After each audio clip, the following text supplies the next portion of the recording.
पत्नी की मर्यादा है, गुरु की मर्यादा है, धर्म के स्थापना की मर्यादा है, ऋषि के आश्रम में निवास करके अनुशासन की मर्यादा है। जब वाल्मीकि आश्रम में लवकुश का जन्म होता है, उस समय सीता एक गुरु के रूप में अपना रोल अदा करती है और लवकुश को बाल्यकाल से ही जंगल से, वन से लकड़ी काट के और अथक परिश्रम करके शरीर को कठोर बनाने का शिक्षा देती है। और उसी कालखंड में महर्षि वाल्मीकि का आशीर्वाद प्राप्त होता है और लवकुश जब धनुर्विद्या में पारंगत होते हैं तो अपने पिता के समतुल्य उनको वाल्मीकि आश्रम में सीता के संरक्षण में धनुर्विद्या का ज्ञान प्राप्त होता है। तो हम लोग जिस धरती पर जन्म लिए हैं, जैसा कि बैनर पे भी लिखा हुआ है, ये पवित्र भूमि है और जो उद्घोषणा कर रहे थे उन्होंने भी कहा कि ये पवित्र भूमि है। वैसे हमारी जो संस्कृति है, हमारी जो दैवी पद्धति है, हमारी जो वैदिक परंपरा है, उसमें तो स्पष्ट है तत्वमसि, जो तुम हो वो मैं हूँ, अहम ब्रह्मास्मि, अयमेव ब्रह्म। ये वेद की उक्ति है, ये वेद के ऋचाओं का मंत्र है। तो सीतामढ़ी के लोग और सीतामढ़ी के वासी, हम सब लोगों को अपने कर्म से, अपने आचरण से, अपने व्यवहार से, अपने वाणी से ये प्रतिस्थापित करना पड़ेगा कि हम सीता माता के पुत्र हैं। और जब हमारी माता इतने गुणों की निधि है तो उनके पुत्रों में गुण दिखना चाहिए, तभी माता का सम्मान बढ़ेगा। और मैं ये कहूँगा कि हम सभी लोग 21वीं सदी में भारत जो फिर से अपने पौराणिक परंपरा को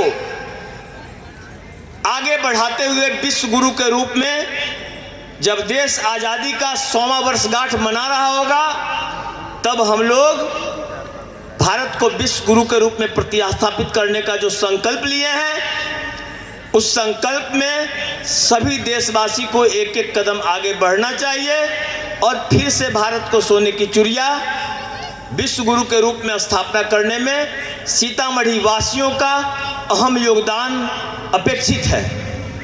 मैं अंत में ये कहूँगा, सारी बातें इसमें समाहित हो गई कि जब हमारी माता सीता हैं तो उनके पुत्रों में माता का गुण परिलक्षित होना चाहिए, सिर्फ बात से नहीं, कर्म से, व्यवहार से। वचन की प्रतिबद्धता, समय की प्रतिबद्धता।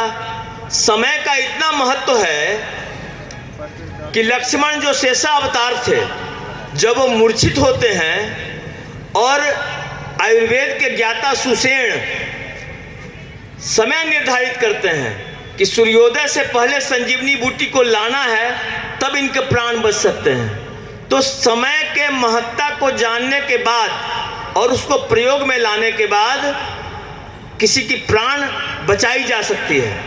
इसलिए सबसे हम प्रार्थना करेंगे कि समय की प्रतिबद्धता, वचन की प्रतिबद्धता, इतना भी अगर हम लोगों में दृश्य होगा, इतना भी दृष्टिगोचर होगा, तो लगेगा कि कुछ माता का अंश पुत्रों को प्राप्त हुआ है। अंत में मैं यह कहकर अपनी बात समाप्त करूंगा। स्थिति संहार कारिणी,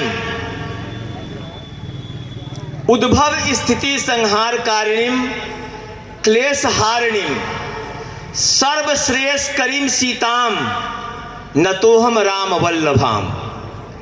ये रामायण की उक्ति है। वाल्मीकि रामायण, तुलसी रामायण, सभी रामायणों में सीता उद्भव मतलब जन्म का, स्थिति मतलब पालन का, संहार मतलब जहाँ जरूरत पड़े आसुरी शक्ति के नाश का कारण है, और सर्वश्रेष्ठ करीम, सभी प्रकार के गुणों की निधि है और सभी प्रकार से आशीर्वाद प्रदान करने वाली है।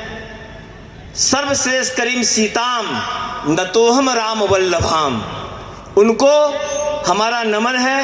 ये वाल्मीकि जी ने, तुलसी जी ने, सभी लोगों ने अपने ग्रंथों में इसका प्रतिपादन किया है।